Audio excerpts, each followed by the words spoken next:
Hey, what's up, Superdads? Today I'm going to talk to you about whether you should try HIIT training, my experience with HIIT training over the last couple of years, and a little bit about my history so that you have some background as to where my judgments and evaluation of it are coming from. So let's jump right into it.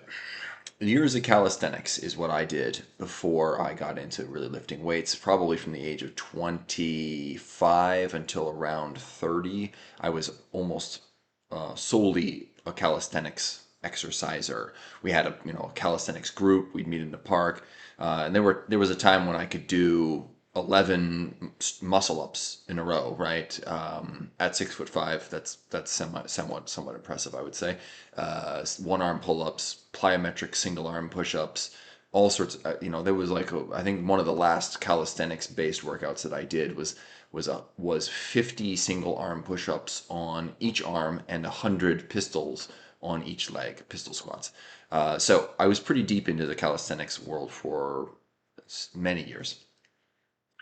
That changed when my son was born, because I realized I would have not even close to as much free time, as much discretionary time as I did previously. And in my experience, at least, effective calisthenics or getting anything out of calisthenics training really required regularly working out, and kind of longer workouts. So I was working out 6 days a week, 7 days a week, right, doing stuff, and that just wasn't feasible when my son was born. So I made a switch to focus more on weightlifting, and particularly on like a power building style approach. Okay, and I during this time I ran things like strong lifts 5x5. I did that for about a year. Wendler 531 program, a very well known powerlifting program. I ran that for a long time as well, probably a year and a half or so.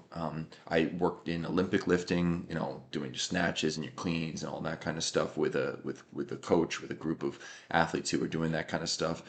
Uh, MAPS programs from the people over at Mind Pump, like Anabolic and Strong, which are not strictly power lifting programs, but they do focus a lot on sort of the big three or the big four exercises.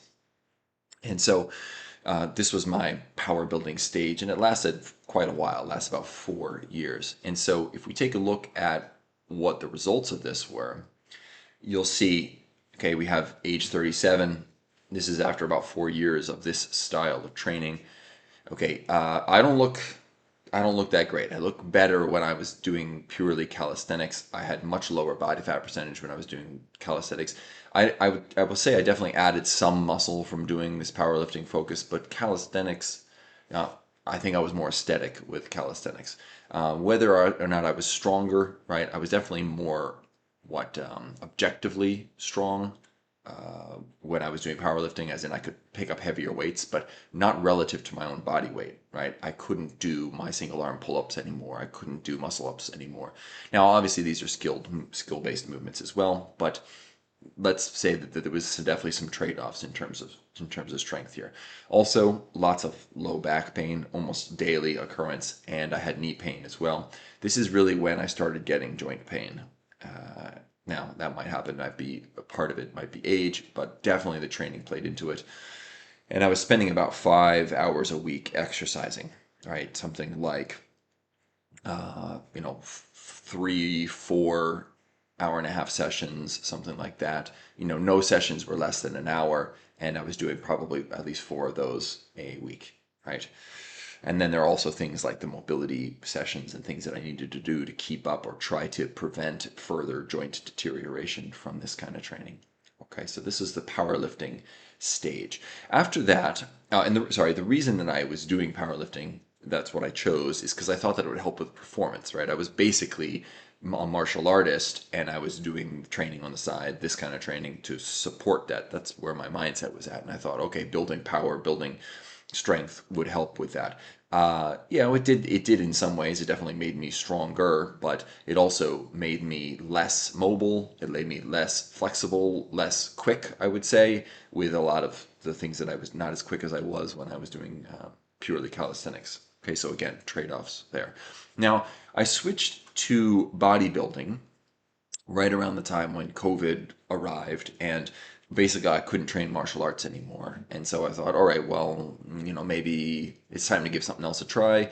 I'm not going to be focused on performance as much now, so maybe let's give this bodybuilding stuff a try. And so I spent about 2 years of kind of traditional style bodybuilding training, and you could see the results of this about 2 years. Definitely put on size, but probably some of that is body fat. Clearly some of that is body fat, but definitely some muscular size added as well there.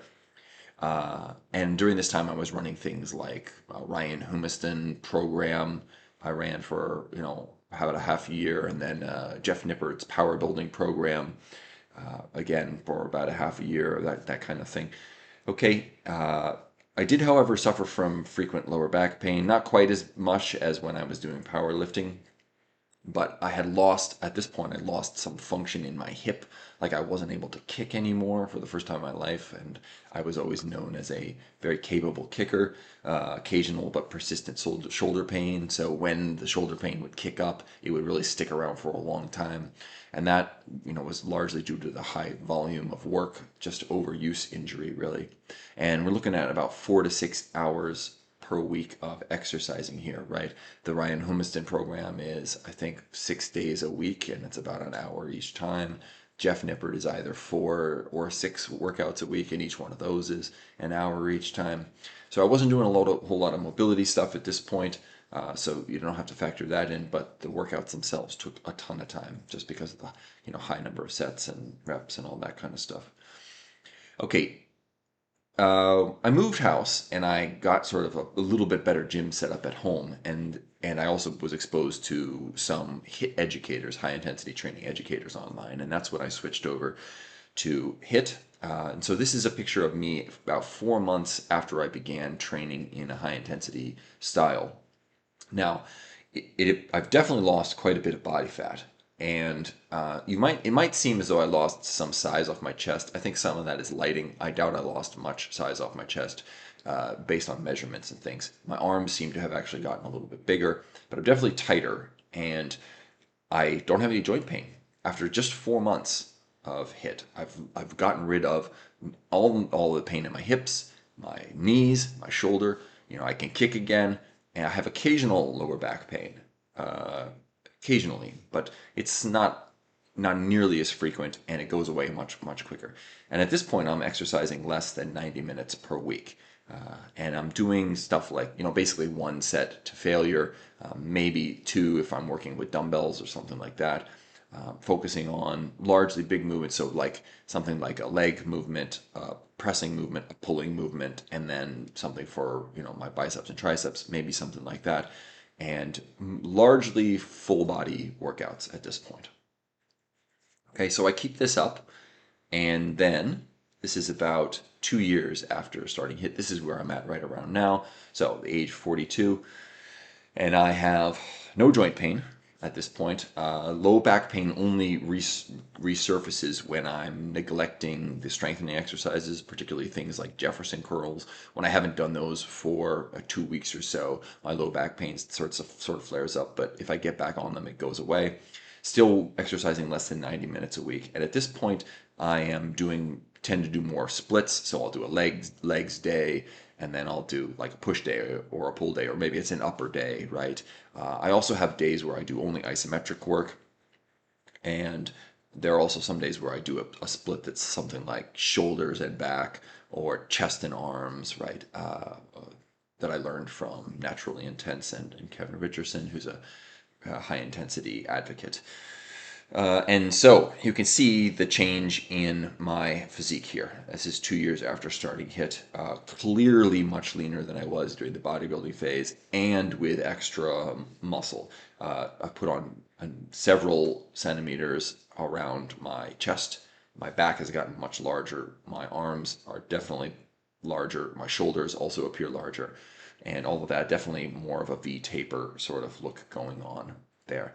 And so that's the sort of progression that I've gone through. You can see here the entire sort of timeline that I laid out here, going from one to the other in a matter of about 4 years. Now, I am a hard gainer. Like there are a lot of people on influencers out there who claim to be hard gainers who don't know what the heck they're talking about. They think that just because they used to be skinny or their parents aren't muscular people that they must be hard gainers. But whether or not you're a hard gainer it's not whether you used to be skinny. It's how quickly you gain muscle. Whether you really need to dial everything in really perfectly, whether you really need to train hard and long and consistently in order to see any progress, or whether the muscle comes easily. And for most of these people, the muscle clearly just comes easily. For me, it does not come easily, right? Being 6'5", being naturally very thin, right? It's just it's tough to put on muscle. So, 4 years of progress, this is what it looks like. But you can also hopefully see that there's a big shift when I go from more traditional styles of training, whether it's powerlifting and bodybuilding, to high intensity focused training. And that's a big shift, right? I would argue.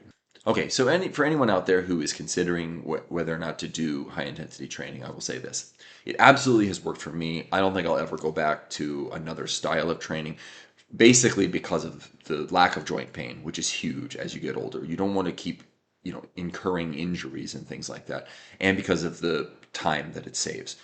But also the results are fantastic. However, on the results question, I would say results are going to vary for people. Particularly hypertrophy results are going to vary for people, right? You might be a hard gainer and you don't gain a whole lot from training in high intensity style.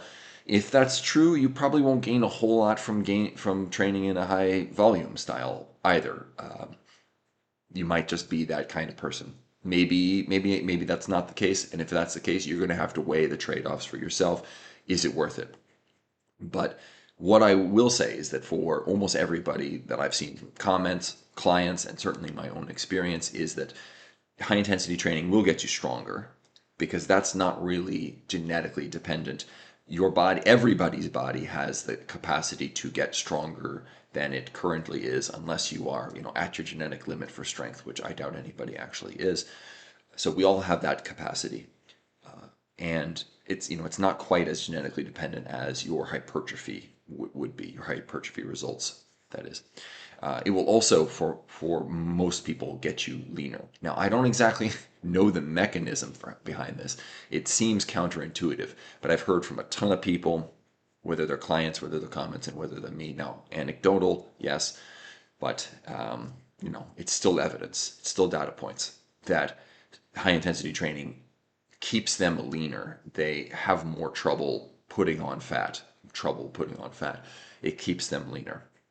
Okay, and then this one I can all but promise you is that you have lower incidence of injury, that you'll be less injury ridden, and that in many cases, if you're training properly and incorporating things like isometrics properly, that your injuries will get better. This is something that I'm almost certain will happen, as I've seen it. I had debilitating injuries in several different joints that have gotten better. And I've had clients who are in their 50s, in their 60s, who have switched to this style of training, and they say, wow, like my shoulder doesn't hurt anymore. It's hurt for 20 years and it doesn't hurt anymore. Or my knees don't pain me anymore the way that they did for a whole decade or something like that. So that is something that I think you can bank on. All right. So if those are the things that are, if you count those high in your list of priorities, then it's probably a great choice for you, and definitely worth giving a try to. I've gotten fantastic results with it, and I don't think I'll ever switch back to a more traditional style of training. Focus on intensity. Make that the key variable on a basis of good technique and training safely, right?